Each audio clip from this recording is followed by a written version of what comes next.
कार्यक्रम के पुण्यार्जक हैं श्रीमती भंवरी देवी, श्रीमान मोतीलाल जी जैन, श्रीमती मंजुली देवी, श्रीमती संगीता देवी पापड़ीवाल परिवार देवली, श्रीमती सीमा शाह, श्रीमान ओम प्रकाश जी शाह, ऋषभ शाह, कुमुद शाह, शाह परिवार देवली।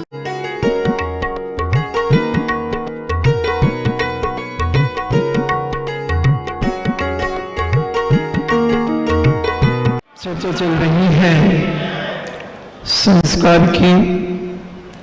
9 महीने के संस्कार प्रत्येक नारी के जीवन में उत्थान और पतन की ओर ले जाते हैं।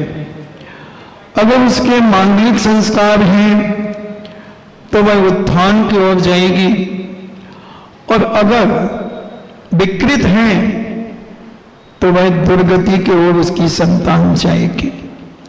हमने एक दिन कहा था कि एक मंदालसा नाम की एक नारी हुई है, और जिसने अपने बच्चे को लोरियां सुनाई, और ये लोरी सुखचंद महाराज के द्वारा लिपिबद्ध है। सिद्धोसी बुद्धोसी निरंजनोसी संसार माया परिवर्जितोषि शरीर भिन्न त्यज सर्व चेष्टा मंदालसा वाक्य मुपासी पुत्र।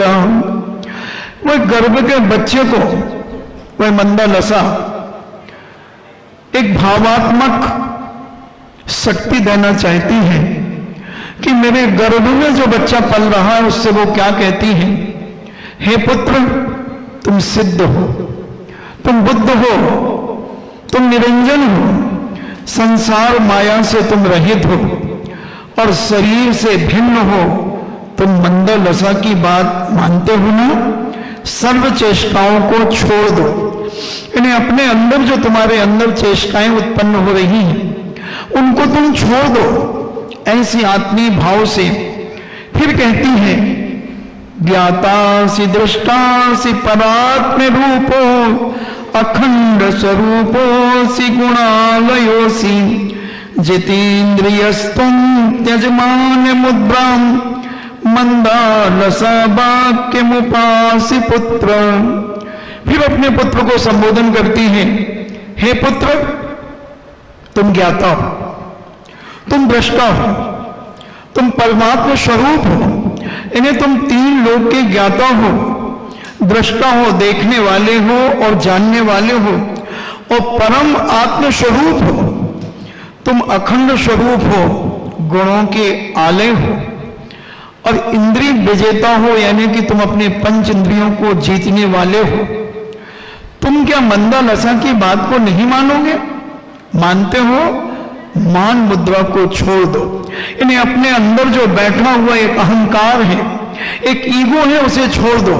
क्योंकि जहां ईगो उत्पन्न हो जाता है, ई यानी ईश्वर, और गो, वो ईश्वर से गो हो जाता है, यानी धर्म से बहुत दूर हो जाता है अहंकारी व्यक्ति। और जितना विनयशील व्यक्ति होगा, क्योंकि जैनाचार्यों ने कहा विनय मोक्ष द्वारम, विनय ही एक मोक्ष का द्वार है, रास्ता है। अहंकारी व्यक्ति को कभी मोक्ष आज तक न मिला है, और न मिलेगा, और न मिल रहा है। और न अहंकारी को कभी सम्मान मिला है, न मिल रहा है, और न मिलेगा। मगर हमें लगता है कि महाराज अहंकारियों को भी सम्मान मिल तो जाता है, मगर वो देना पड़ता है मजबूरी में। कोई चीज मजबूरी में मिल जाए तो वो चीज मिली हुई नहीं मानी जाती। जैसे आप देखना, घर में माँ बच्चों को दूध बांट रही है, दूध बांटती है ना माँ, शाम को भगोनी लेती है और मलाई को यूं करती है और दूध देती है बच्चों को, और एक बच्चा तिरछी नजरों से देखता रहता है, देखो मम्मी ने मलाई नहीं दी मेरे को, मुझे मलाई दो ना। नहीं बेटा तुम्हें नहीं, तुम्हें पचेगी नहीं। मम्मी मलाई दो, मलाई दो।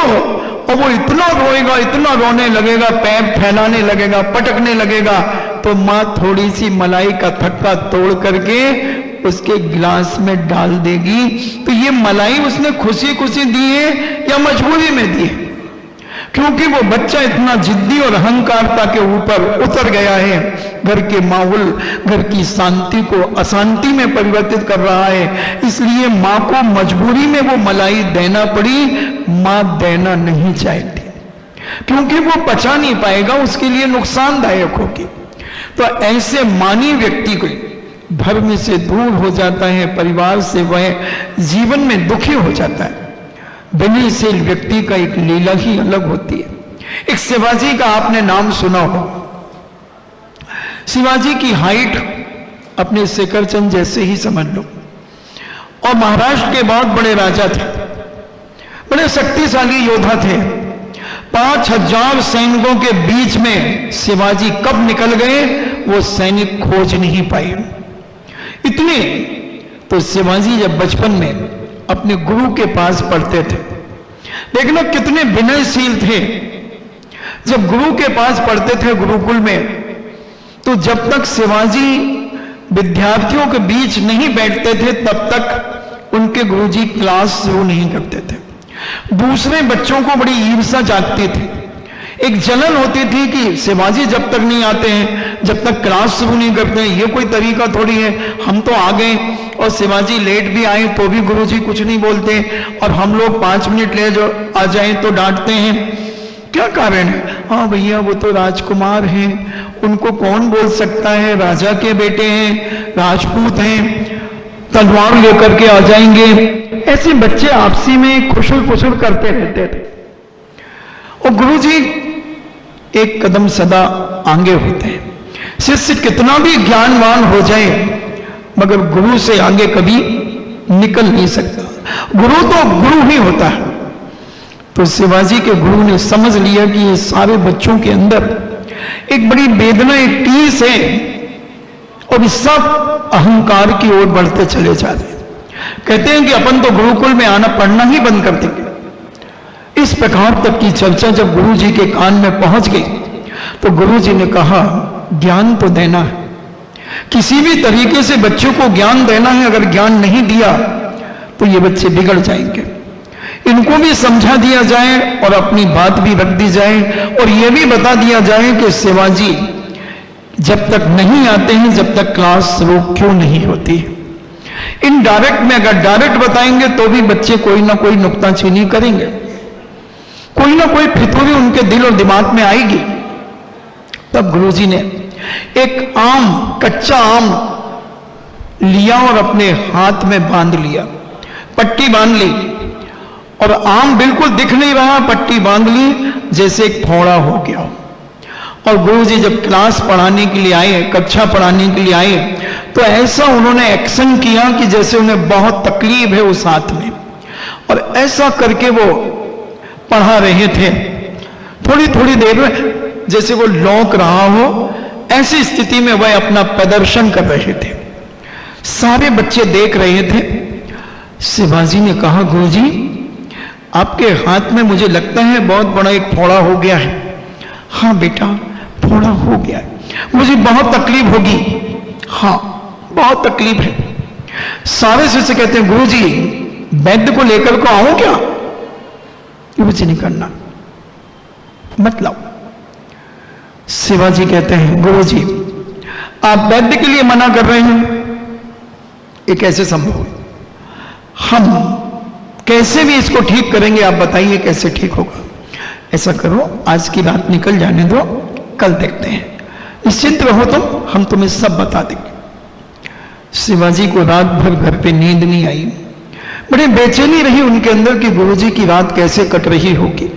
हमको तो थोड़ा सा दर्द हो जाता है, सिर में दर्द हो जाता है, तो हम रात भर चिल्लाते हैं, और गुरुजी का क्या हो रहा होगा? बड़े लोग अपनी वेदनाएं बताते नहीं हैं। हमारा कर्तव्य है कि बड़ों की हर परेशानी का निवारण करना हम शिष्यों का, हम भक्तों का कर्तव्य है। और शिवाजी बहुत रात भर तड़पते रहे। और जैसे ही प्रातःकाल जब स्कूल का, गुरुकुल का टाइम हुआ, शिवाजी सबसे पहले आ गए और सारे मित्र आ गए, दोस्त आ गए। शिवाजी ने कहा गुरुजी सच बताओ ये कैसे ठीक होगा? गुरुजी ने कहा इसमें सिंगनी का दूध लगाया जाएगा और सिंघनी का दूध जब इसमें लगेगा तो ये ठीक हो जाएगा। गुरु जी ने, शिष्य शिवाजी ने आओ देखा न ताओ और सीधे घर की ओर भागे, क्योंकि सिंघनी का दूध तुम्हारे स्टील के बर्तनों में नहीं रुकता, पीतल के बर्तनों में नहीं रुकता, वह सोने के पात्र में सिंघनी का दूध रुकता है, नहीं तो छेद कर देगा। दूसरे बर्तन में अगर दूध लोगे तो उसमें छेद कर देगा, छलनी बना देगा और सारा दूध जमीन पे गिर जाएगा। और शिवाजी पात्र लेकर के जंगल की ओर दौड़ पड़े और एक सिंह अपनी गुफा से निकल रहा था, सिंघनी भी निकल रही थी उसके साथ। शिवाजी कहता है, मां रुक जाओ। सिंघनी बड़ी आंखें फाड़ करके देखती कि आज मुझे कौन मां करके पुकार रहा है। मेरे बेटे होंगे तो मेरी आवाज में बोलेंगे, मगर ये तो किसी मनुष्य की आवाज है। तुम ये मत समझना, सिंघनी संगी पंचेंद्री होती है, सम्यक दर्शन को प्राप्त करने की योग्यता होती है, पंचम गुण स्थान प्राप्त कर सकती है, 12 व्रतों का पालन कर सकती है। हमारे शास्त्रों में हाथी के बारे में आता है कि हाथी ने संलेपना पूर्वक मरण किया। शेर के बारे में भी आता है, जो भगवान महावीर स्वामी का जीव था। जब 2 मुनिराजों ने उसे कहा, जब वो हिरण का शिकार कर रहा था, कहा, हो बब्ब पुंडरीक, हो भावी तीर्थंकर, तुम क्या कर रहे हो? तुम्हें तीर्थंकर बनना है और तुम शिकार कर रहे हो। उसी समय वह सिंह रुक गया, खून से लथपथ उसके हाथ थे और आंखों से 64 धार बहने लगी। मैं तीर्थंकर बनूंगा? मुझे कौन कह रहा है? एक भव्य वीतराग मुद्रा कह रही है, हे भावी तीर्थंकर, यानी भविष्य में होने वाले तीर्थंकर, और मैं शिकार खेल रहा हूं। उसी समय शिकार छूट जाता है, आंखों से आंसू की धार फूट जाती है। समझ गया वो। तो संगी पंचेंद्री व्रती होते हैं, हो सकते हैं, और वह सिंघनी रुक गई। और जैसे ही शिवाजी पास में गए तो दहाड़ना शुरू कर दिया, मगर शिवाजी विनय से इतने ओतप्रोत थे, करुणा और विनम्रता उनके अंदर इतनी थी कि सिंघनी इतनी खूंखार होकर के भी रुक करके दहाड़ती तो है, मगर आंख से आंख मिलाती है। जानवर आंखों से व्यक्ति की पहचान करता है। आप तो पैदल बहुत कम चलते हैं और हम पैदल चलते 9 इंची के पैर से सारे भारत को नापते हैं, तो हमें बहुत सारे जानवरों से मुकाबला करना पड़ता है। गाय तो मिलती हैं, कुत्ते भी मिलते हैं, और भी कई बार जानवर मिल जाते हैं। तो गाय के पास से जब हम निकलने का प्रयास करते हैं तो गाय हमें एक नजर यूं देखती है, और हम भी गाय को देख करके वात्सल्य भरा हुआ हाथ उस गाय के लिए जब हम उठा देते हैं तो उसकी आंखें नम हो जाती हैं और हमें निकलने का रास्ता दे देती है। कुत्ते भी भौंकते हैं, बहुत सारे कुत्ते भौंकते हैं। जब हम पालीवाल पार्क की ओर जाते हैं तो हम कुत्तों को कुछ डांटते नहीं हैं, हम कुत्तों की आंख में झांकते हैं और थोड़ी देर के लिए अपनी स्पीड को कम कर देते हैं। कुत्ते को देखते हैं तो कुत्ता एक तरफ हमें भी देखता है और सिर नीचा करके चला जाता है। अगर हम विनयशील हो जाएं अपने जीवन में बंधुओं, तो परिवार में शांति तो बहुत जल्दी आ जाएगी, मगर विनयता के अभाव में घरों में अशांति दिन प्रतिदिन बढ़ती चली जा रही। छोटी छोटी बातों में हमें चिल्लाना पड़ता है कि हम घर में शांति बना सकते हैं, कहीं बाजार में लेने नहीं जाना हमें शांति। शांति हमारे अंदर बैठी हुई है, मगर उस शांति को अशांति ने ढक लिया है, छुपा लिया है उस शांति को। अगर हमारे अंदर वाकई में प्रेम और वात्सल्य प्राणी मात्र के लिए उभर जाए तो हमारा घर शांति से ओतप्रोत हो सकता है। जानवर भी शांति को चाहते हैं, मगर जब उन्हें कोई छेड़ देता है, बंदर भी बहुत शांत बंदर हैं। हमने आगरा के मनुष्यों को भले शांत होते नहीं देखा, मगर आगरा के बंदरों को बड़ा शांत होकर के देखा। मैं छत पे जब बैठता हूं तो मेरे एक एक फुट दूर से बंदर निकल जाते हैं, लाइन की लाइन निकल जाती है। एक बंदर भी आंख उठा करके नहीं देखता।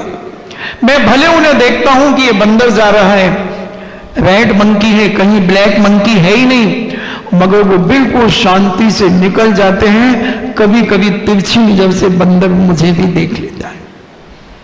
बहुत शांति से निकलते, कल राती को बहुत सारे बंदर आ गए, बड़ी शांति से निकल गए, छत पे चढ़ गए, कभी उधर चले गए।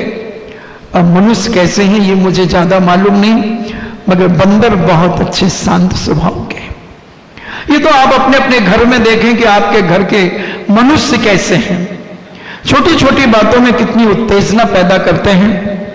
छोटी छोटी जिसका कोई सर पैर नहीं, उसमें भी पूरे हाथ से घर को उठा लेते हैं। जैसे वैष्णो दर्शन के अनुसार हनुमान जी एक पर्वत को उठा करके ले आए, ऐसे कई बार घरों में ऐसा कोलाहल मच जाता है, ऐसा वातावरण बिगड़ जाता है कि जैसे लगता है पूरा घर ही उठा के रख लिया उन्होंने एक हाथ से। तो ये सारे अहंकार के कारण होते हैं, और इन अहंकारों से जब हम बच करके अपने जीवन को जीते हैं तो हमें बहुत शांति प्राप्त होती है। प्रश्न करने के लिए हम सोचें कि हम अपने जीवन में कैसे शांत रह सकें। हम सामने वाले को दबाना चाहते हैं, और स्प्रिंग को अगर जितना तुम दबाओगे स्प्रिंग उतनी तेजी से उचकेगा और किसी न किसी का सिर फोड़ेगा, किसी न किसी की मानसिकता में विकृति लाएगा। तो ऐसी रानी मंदालसा अपने पुत्र के लिए अनेक अनेक प्रकार की 8 छंदों में वह लोरी सुनाती है। शांतोसि दांतोसि विनाशहीन सिद्ध स्वरूपोसि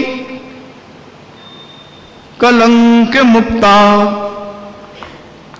ज्योतिष स्वरूपो विमुच्य मायां मंदालसा वाक्यमुपासि पुत्रा। हे पुत्र, तुम शांत हो, दांत हो, इंद्रिय निग्रह में तत्पर साधु हो, तुम अविनाशी हो, तुम सिद्ध स्वरूप हो, तुम कलंक से मुक्त हो, ज्योति स्वरूप हो, तुम मंदालसा की बात को मानते हो। माया को छोड़ दो, इन्हें छल कपट को छोड़ दो, मायाचारी करना छोड़ दो। अभी अहंकार छुड़वाया, अब यहां मायाचारी छुड़वा रहे हैं। मगर मायाचारी कैसी, हम भगवान से भी मायाचारी कर देते हैं।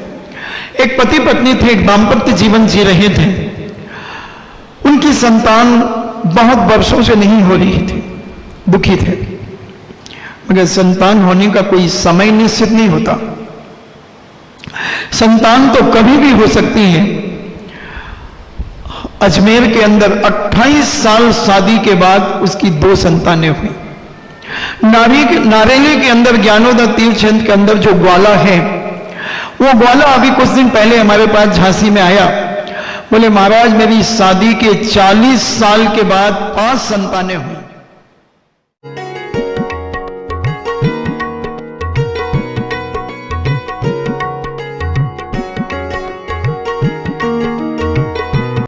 इस कार्यक्रम के पुण्यार्जक थे श्रीमती भंवरी देवी, श्रीमान मोतीलाल जी जैन, श्रीमती मंजुली देवी, श्रीमती संगीता देवी पापड़ीवाल परिवार देवली, श्रीमती सीमा शाह, श्रीमान ओम प्रकाश जी शाह, ऋषभ शाह, कुमुद शाह, शाह परिवार देवली।